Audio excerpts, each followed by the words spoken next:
আপনাদের ভোটটা নিয়ে হয়ে গেছে তো মুখোশটা দিয়ে দিয়েছি, আপনাদের চেনা হয়ে গেছে, ঠিক আছে। যে ভোটটা দিয়েছি সেই ভোটটা ফেরত দেন, সেই ভোটটা ফেরত দেন, ফেরত দিয়ে তারপর গদিতে বসবেন। কলকাতার সব থেকে বড় খবর, সকল হিন্দু মুসলিম মিলে শুভেন্দু অধিকারীর বাড়ির সামনে আন্দোলন করতেছে। শুভেন্দু অধিকার গাড়ি একদম ভেঙে চুরে শেষ করে দিচ্ছে। শুভেন্দু অধিকারী কোনো পালানোর পথটুকু খুঁজে পাবে না। শুভেন্দু অধিকারী হচ্ছে বাংলার মীর জাফর। শুভেন্দু অধিকারীর মেরুদণ্ডহীন একটা দালাল। এখন মহিলারা বলছেন আবার ভোট হোক, আমরা ১,৫০০ সন্তুষ্ট, আমরা ৩,০০০ চাই না। আর এই যে অন্নপূর্ণা ভান্ডারের নাম করে আপনার ফ্যামিলি ডিটেলসটা নিয়ে নিচ্ছে, এতে আপনার অ্যাকাউন্টটা ফাঁকা হওয়ার একটা কল। এই যে আধার প্যান লিংক, সমস্ত টাকা আপনার গায়েব হয়ে যাবে। অন্নপূর্ণা ভান্ডার চাই না, ভোট আবার নতুন করে হওয়া দরকার। তাই ভোট আবার নতুন করে হওয়া দরকার, ভোট যেন আবার নতুন করে হয়, আমরা আবার টিএমসি কে ক্ষমতায় আনবো। হাদিকে নিয়ে মন্তব্যের জন্য মমতা ব্যানার্জিকে এবার দাম গুনতে হবে। নতুন একটা গুরুত্বপূর্ণ ভিডিওতে আপনাদেরকে স্বাগত। হ্যাঁ প্রিয় দর্শক, আপনারা ইতিমধ্যে ভিডিওর কিছু অংশ দেখে ফেলেছেন, দেখেই বুঝতে পারছেন আজকের ভিডিও ঠিক কতটা গুরুত্বপূর্ণ। তো দর্শক, যারা ভিডিও অন করেছেন তারা ভিডিও না টেনে পুরো ভিডিও দেখতে থাকুন, তাহলে ভিডিওর অংশ বিশেষগুলো বুঝতে পারবেন। তো প্রিয় দর্শক, এখন যারা চ্যানেলটাকে সাবস্ক্রাইব করেননি তারা এরকম খবর পেতে চ্যানেলটাকে সাবস্ক্রাইব করে রাখুন, আর যারা করেছেন তাদেরকে অসংখ্য অসংখ্য ধন্যবাদ। চলো একটা লাইক দিয়ে পর্যায়ক্রমে ভিডিও করে দেখে আসি। এখন মহিলারা বলছেন আবার ভোট হোক, আমরা ১,৫০০ সন্তুষ্ট, আমরা ৩,০০০ চাই না। আজকে আমাদের যে চোর, এই যে ইলেকশন কমিশনার গণেশ কুমার বলছে প্রত্যেক ফ্যামিলি ১০,০০০ টাকা করে দিক, তাহলে দেশের অর্থনীতি উন্নত হবে। কেন ১০,০০০ টাকা করে দেবে? শুনুন, রাজ্যে পালাবদল হয়েছে, বিজেপি সরকার ক্ষমতায় এসেছে। বিজেপি সরকার কথা ভাবতে গেলে সবার আগে দেখতে হবে যে দেশের যে কটা রাজ্যে বিজেপি ক্ষমতায় আছে সেখানে কি করেছে। বিহারে ভোটের আগে ১০,০০০ টাকা করে মহিলাদের দিয়েছে, ভোট হয়ে যাওয়ার পর বাড়িতে নোটিশ পাঠিয়েছে সেই টাকা ফেরত দাও, এবং শুধু তাই না, বুলডোজার দিয়ে তাদের বাড়ি ভাঙা হয়েছে। তাহলে স্বাভাবিকভাবেই পশ্চিমবাংলার সব মহিলাদের যদি ৩,০০০ টাকা করে দেয়, তাহলে স্বাভাবিক কারণেই অন্য রাজ্যের মহিলারা প্রতিবাদ করবে যে ওখানেও বিজেপি ক্ষমতায় আছে, তাহলে বেঙ্গলে দিচ্ছে, আমাদের কেন দিচ্ছে না? তাহলে যাদের একটু বুদ্ধি আছে তাদের বোঝা উচিত, আমরা কিন্তু বুঝেছি এটা জুমলা। প্রথমে কি বললো, দেশের স্বরাষ্ট্রমন্ত্রী ধর্মতলায় মঞ্চে দাঁড়িয়ে বলে গেছে যে ১ তারিখ সব মহিলার অ্যাকাউন্টে ৩,০০০ টাকা করে ঢুকবে, ঢোকেনি, আজকে ২ তারিখ। তারপরে নারী সুরক্ষা কল্যাণ মন্ত্রী অগ্নিমিত্রা পাল, যার কোনো রাজনৈতিক ব্যাকগ্রাউন্ড নেই, যে আসানসোলের রাস্তাঘাট চেনেন না, পাবলিক ওনাকে জিজ্ঞেস করছে বলুন তো এই জায়গাটার নাম কি, বলতে পারেনি, বলছে আমার তো জানার কথা না। তাহলে আপনি কিসের বিধায়ক? আপনি একটা অঞ্চলের নাম জানেন না, আপনি ৫ বছরের বিধায়ক। যাই হোক, লোক নেই, মন্ত্রী হয়েছে, কি বললো ১ তারিখ ঢুকে যাবে, ঢোকেনি। তারপরে ১২ পাতার একটা ফর্ম, সেই ফর্মে আপনার বাড়িতে যে কজন মেম্বার তাদের সম্পত্তির খতিয়ান, তাদের ব্যাংক ডিটেলস, আপনার বাড়ির মেঝেটা মোজাইক না সিমেন্ট না ইট না মাটি, সেটা দিতে হবে। এটা পরোক্ষভাবে এনআরসি করা হচ্ছে, এটা জনসংখ্যা কমানোর একটা চক্রান্ত। আমি বাংলার মহিলাদের বলবো ৩,০০০ টাকা লোভ না করে এটা ছেড়ে দিন, এটা জুমলা সরকার। তারপর বলছে সরকার একটা ভ্যাকসিন নিতে বলা হয়েছে, মেয়েদের জরায়ুর ক্যান্সার, এই ক্যান্সার নিয়ে মেয়েরা, এই ভ্যাকসিন নিয়ে মেয়েরা অসুস্থ হয়ে পড়ছে। কোভিডের ভ্যাকসিন নিয়ে ওয়ার্ল্ড হেলথ অর্গানাইজেশন স্বীকার করেছে যে এই ভ্যাকসিনে অল্প বয়সী ছেলেমেয়েরা হার্ট অ্যাটাকে মারা যাচ্ছে, যে জিম করছে পড়ছে আর মারা যাচ্ছে। মানুষের মধ্যে বন্ধাত্ম তৈরি করে দেওয়ার চেষ্টা হচ্ছে, যাতে এখন আমাদের ভারতবর্ষ জনসংখ্যায় নাম্বার 1, সেই জনসংখ্যা কমানোর একটা মানে ফন্দি। আজকে ইনজেকশন নেবার সাথে, ভ্যাকসিন নেবার সাথে অন্নপূর্ণা ভান্ডারের কি সম্পর্ক আছে আপনি বলুন তো? ৮০ লক্ষ নাম বাদ গেছে। মমতা ব্যানার্জি লক্ষ্মীর ভান্ডার দিয়েছিলেন মেয়েদের স্বাবলম্বী করার জন্য। এই লক্ষ্মীর ভান্ডার নিয়ে মহিলারা কেউ ব্যবসা করেছেন, কেউ তার প্রয়োজন মিটিয়েছেন, অনেক কাজে এসেছে। কই মমতা ব্যানার্জি তো তার ফাইন্যান্সিয়াল স্ট্যাটাস জানতে চাননি। এখন মহিলারা বলছেন আবার ভোট হোক, আমরা ১,৫০০ সন্তুষ্ট, আমরা ৩,০০০ চাই না। এটা একটা জুমলা সরকার। এই ৩,০০০ টাকা কত পার্সেন্ট লোকের কাছে আসে আপনারাই বলবেন। আর এই যে অন্নপূর্ণা ভান্ডারের নাম করে আপনার ফ্যামিলি ডিটেলসটা নিয়ে নিচ্ছে, এতে আপনার অ্যাকাউন্টটা ফাঁকা হওয়ার একটা কল। এই যে আধার প্যান লিংক, সমস্ত টাকা আপনার গায়েব হয়ে যাবে।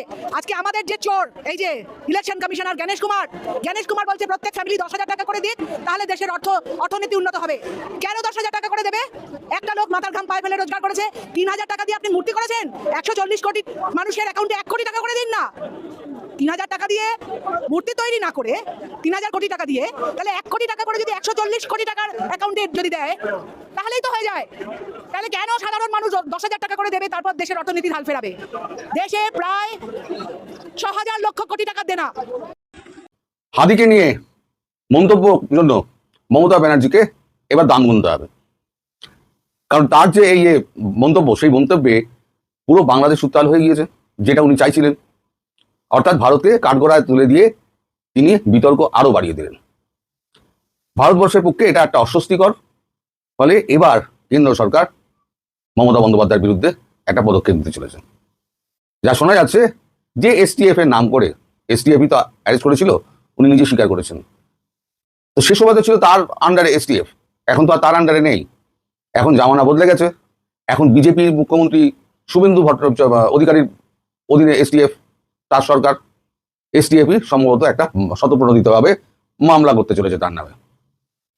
এবং এটা তো একেবারে পরিষ্কার যে কেন্দ্রের সঙ্গে কথাবার্তা বলেই এটা করা হয়েছে। অর্থাৎ তার উপরে যে একের পর এক আঘাত তিনি নিজে নামিয়ে আনছেন নিজেই, তাতে আরো একটা আঘাত যোগ হলো।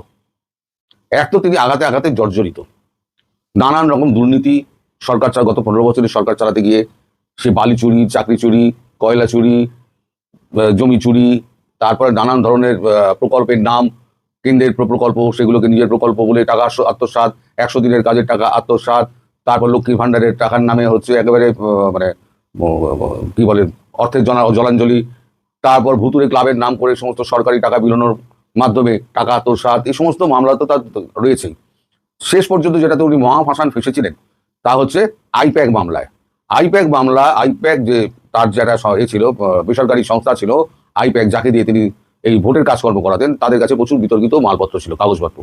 ইডি যখন সেইখানে গিয়ে হামলা করলো, হানা দিল, তখন মমতা ব্যানার্জি খবর পেয়ে সমস্ত তার সরকারের উচ্চপদস্থ পুলিশ অফিসারদের নিয়ে গিয়ে একেবারে ইডির লোকেদের একটা ঘরের মধ্যে ঢুকিয়ে দিয়ে আটকে সমস্ত কাগজপত্র নিয়ে মমতা বন্দ্যোপাধ্যায় বাইরে এসে একটা প্রেস কনফারেন্স করলেন, মুখে একেবারে ফাইলপত্র নিয়ে একবার প্রেস কনফারেন্স করলেন। অর্থাৎ ইডি সেই মামলায় কিন্তু একটা ব্যাপারে একটা মামলা করে রেখে দিয়েছিল, সেই মামলার শুনানি কিন্তু এখন চলছে। সেই মামলাটাতেই ওনার জেল হওয়ার কথা। উনি যে কাগজগুলো ইডির কাছ থেকে ছিনিয়ে এনেছিলেন ওই দপ্তর থেকে, ইডি যেখানে হানা দেয় এনফোর্সমেন্ট ডিপার্টমেন্টে, সেখানে কেউ ঢুকতে পারে না। এটা একদম সাংবিধানিক অর্ডার দেওয়া আছে, সাংবিধানিকভাবে স্বীকৃত। এটা ওটা ইন্ডিপেন্ডেন্ট বডি, এনফোর্সমেন্ট ডিপার্টমেন্ট। তার সঙ্গে যুক্ত হলো এই একটা যেটা বাংলাদেশকে নিয়ে উনি মন্তব্য করলেন হাদিকে জড়িয়ে। এখন হাদিকে জড়িয়ে মন্তব্য করার পেছনে তার হচ্ছে একটাই কারণ, তিনি যেটা চেয়েছিলেন পশ্চিমবঙ্গের মুখ্যমন্ত্রী থেকে উনি পূর্ব বাংলাটাকে পুরো খুলে রেখে দেবেন, বাংলার পূর্ব দিকটা পুরো খুলে রেখে দেবেন, পশ্চিম দিকটা খুলে রেখে দেবেন, এবং বাংলাদেশের পূর্ব দিকটা খোলা থাকবে, ওখান থেকে সমস্ত লোক ঢুকে এখানে একটা গন্ডগোল পাকিয়ে তারপর 7 সিস্টার দখল করুক, যার জন্য ওই পূর্ব দিক দিয়ে হামলা করবে বলে পাকিস্তানের যে চক্রা করেছিল এবং হুমকিটা দিয়েছিল, সেটা করে উনি তাদের সঙ্গে জোট করে তিনি এই কাণ্ডটি করার একটা চেষ্টা করেছিলেন। খবরটা ভারতবর্ষ ভেতরে ভেতরে পেয়েছিল, আন্দাজ করেছিল। ফলে একটা গণতান্ত্রিকভাবে রেজিম চেঞ্জ করে ওনাকে হটিয়ে দেওয়া হয়। সেই হটানোর রাগ তিনি কিছুতেই সহ্য করতে পারছেন না। এখন উনি চেষ্টা করছেন যে করে হোক একেবারে যদি কেন্দ্রকে যদি একদম কোনো রকমভাবে চাপিয়ে দেওয়া যায়, কোনো রকমভাবে ভয় টয় দেখিয়ে যদি তাদেরকে দমিয়ে দেওয়া যায়, আমি এই ফাঁস করে দেবো, ওই ফাঁস করে দেবো, তাহলে পরে আমার এই অ্যারেস্টটা যদি আটকে যায়, অথবা সরকারকে চাপে ফেলে যদি কিছু করা যায়, এই যে তার একটা গোপন ইচ্ছে, সেই ইচ্ছেটা করতে পোষণ করে তিনি আবার গাড্ডায় পড়লেন।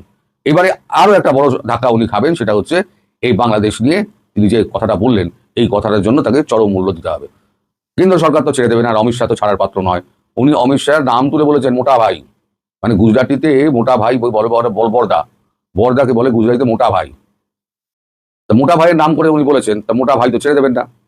মোটা ভাই তো যদি বাংলাদেশের ব্যাপারে যদি ফোন করে থাকেন, তাহলে সেটা যদি আপনি পাবলিকলি বলেন, আমার মনে হয় না এরকম কোনো ঘটনা ঘটেছে। এবং অমিত শাহ তিনি ফোন করে উনি ওনার তো মিথ্যে কথা বলার ব্যাপারে ওনার কোনো লাজ লজ্জা নেই, সমস্ত রকমের মিথ্যে উনি বলতে পারেন। উনি যেখানে দাঁড়িয়ে যা বলবেন তার 90.9% কি 99.9% আপনি বাদ দিয়ে দিতে পারেন। একদম আপনার বলছি যে উনি মোটামুটি যা বলবেন পুরোটাই মিথ্যা কথা বলবেন। উনি যত প্রকল্প কথা বলেন, যত অর্থ ব্যয়ের কথা বলেন, যত অনুদানের কথা বলেন, সমস্তটা হচ্ছে চুরি আর মিথ্যা তথ্য।